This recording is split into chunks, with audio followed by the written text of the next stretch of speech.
ನಮಸ್ಕಾರ ಆತ್ಮೀಯ ಮಿತ್ರ ವೀಕ್ಷಕರೇ, ಆಷಾಢ ಮಾಸದಲ್ಲಿ ಅದು ಶುಕ್ರವಾರಗಳಲ್ಲಿ ಹುಣಸೂರಿನ ಎಲ್ಲ ಬಡಾವಣೆಗಳಲ್ಲಿ ಸಹ ಚಾಮುಂಡೇಶ್ವರಿ ದೇವಿಯನ್ನು ಆರಾಧನೆ ಮಾಡಿ ಸಿಹಿಯೊಡನೆ ದಾಸೋಹವನ್ನು ಕೊಡುತ್ತಿದ್ದ ದೃಶ್ಯ ಸಾಮಾನ್ಯವಾಗಿತ್ತು.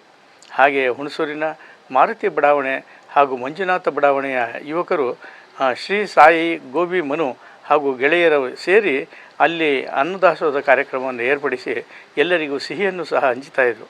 ಈ ಒಂದು ಕಾರ್ಯಕ್ರಮದಲ್ಲಿ ಸುಪ್ರೀತ್ರವರು, ಅಖಿಲ್ರವರು, ಮಂಜುರವರು, ಮನೂರವರು, ಚಂದ್ರಾರವರು, ವಿಕ್ಕಿರವರು, ವರುಣ್ರವರು ಹಾಗೂ ಸಾಗರ್ರವರು ಹೀಗೆ ಎಲ್ಲ ಸ್ನೇಹಿತರು ಒಟ್ಟುಗೂಡಿ ಆ ಒಂದು ಕಾರ್ಯಕ್ರಮಕ್ಕೆ ಕಳೆಯನ್ನು ತಂದಿದ್ದರು. ಕಾರ್ಯಕ್ರಮದಲ್ಲಿ ಲಾಡುವನ್ನು ಹಂಚಿ ಖುಷಿಯನ್ನು ಪಡ್ತಾಯಿದ್ರು. ನಾವು ಮನೂರವರನ್ನು ಮಾತನಾಡಿಸಿದಾಗ, ಹೌದು ಸರ್, ನಾವು ಪ್ರತಿ ವರ್ಷವೂ ಸಹ ಈ ದೇವಿಯನ್ನು ಆರಾಧನೆ ಮಾಡ್ತಾ ಇದ್ದೇವೆ. ಕಳೆದು 10 ವರ್ಷಗಳಿಂದಲೂ ಅದು ನಿರಂತರವಾಗಿ ನಡೀತಾ ಇದೆ. ಆ ತಾಯಿಯನ್ನು ಆರಾಧನೆ ಯಾಕೆ ಮಾಡ್ತಾ ಇದ್ದೀವಿ ಅಂದರೆ, ನಮ್ಮ ನಾಡಿನಲ್ಲಿ ಮಳೆ ಬೆಳೆ ಸಮೃದ್ಧಿಯಾಗಿ ರೈತರು ಜನಗಳು ಖುಷಿಯಾಗಿರಲಿ ಅನ್ನೋದೇ ನಮ್ಮ ಅಭಿಪ್ರಾಯ ಎಂದರು. ಆ ಒಂದು ಕಾರ್ಯಕ್ರಮಕ್ಕೆ ನಾನು ನಿಮ್ಮ ಪ್ರೀತಿಯ ಲೋಕೇಶ್ ಬಾಬು ಹೋಗಿದ್ದೆ. ಸಣ್ಣ ಸಣ್ಣ ತುಣುಕುಗಳನ್ನು ಚಿತ್ರೀಕರಣವನ್ನು ಮಾಡಿದ್ದೇನೆ. ಬನ್ನಿ ಆ ಸಣ್ಣ ತುಣುಕುಗಳನ್ನು ನೋಡ್ಕೊಂಬರೋಣ.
ಸರ್, ಎಲ್ಲರಿಗೂ ಒಳ್ಳೇದಾಗಲಿ.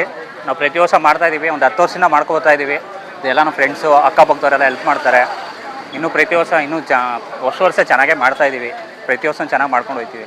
ಎಷ್ಟು ವರ್ಷದಿಂದ ಮಾಡ್ತಾ ಇದ್ದೀವಿ? ಸುಮಾರು ನಾವು ಈಗ ಫಸ್ಟ್ ಹಳೆ ಅಂಗಡಿ ಇತ್ತು, ಹಳೆ ಅಂಗಡಿಯಿಂದ ಮಾಡ್ಕೊಬೋತಾ ಒಂದು 10 ವರ್ಷದಿಂದ ಮಾಡ್ಕೋತಾ ಇದ್ದೀವಿ ನಾವು. ಹಾಂ, ಈ ವಿಶೇಷತೆ ಚಾಮುಂಡೇಶ್ವರಿ ತಾಯಿ ಏನು ಎಲ್ಲರಿಗೂ ಒಳ್ಳೇದು ಮಾಡಲಿ ಅಂತ ಅದು ನಮ್ಮ ಮೈಸೂರು ಭಾಗದಲ್ಲಿ ಎಲ್ಲರಿಗೂ ಗೊತ್ತಿರೋದೆ. ನಾಡ ಹಬ್ಬ ಚಾಮುಂಡೇಶ್ವರಿಗೆ ಜಾಸ್ತಿ ನಮ್ಮ ಕಡೆ. ಇದಕ್ಕೋಸ್ಕರ ನಮಗೆ ಚಾಮುಂಡೇಶ್ವರಿ ಅಂದರೆ ಪ್ರತಿ ವರ್ಷವೂ ಎಲ್ಲ ಹುಡುಗರು ಸೇರ್ಕೊಂಡು ಮಾಡ್ತೀವಿ. ಚಾಮುಂಡೇಶ್ವರಿ ತಾಯಿ ಕಿ ಜೈ! ಚಾಮುಂಡೇಶ್ವರಿ ತಾಯಿ ಕಿ ಜೈ! ಚಾಮುಂಡೇಶ್ವರಿ ತಾಯಿ ಕಿ ಜೈ! ಚಾಮುಂಡೇಶ್ವರಿ ತಾಯಿ ಕಿ ಜೈ! ಚಾಮುಂಡೇಶ್ವರಿ ತಾಯಿ ಕಿ ಜೈ! ಚಾಮುಂಡೇಶ್ವರಿ ತಾಯಿ ಕಿ ಜೈ! ಚಾಮುಂಡೇಶ್ವರಿ ತಾಯಿ ಕಿ ಜೈ! ಚಾಮುಂಡೇಶ್ವರಿ ತಾಯಿ ಕಿ ಜೈ! ಜೈ! ಚಾಮುಂಡೇಶ್ವರಿ ತಾಯಿ ಕಿ ಜೈ! ಚಾಮುಂಡೇಶ್ವರಿ ತಾಯಿ ಕಿ ಜೈ! ಹೆಚ್ಚಿನ ವಿಡಿಯೋಗಳಿಗಾಗಿ ಮಿತ್ರರ ಮಿತ್ರ ಚಾನೆಲ್ ಅನ್ನ ಸಬ್ಸ್ಕ್ರೈಬ್ ಮಾಡಿ, ಬೆಲ್ ಐಕಾನ್ ಒತ್ತಿ.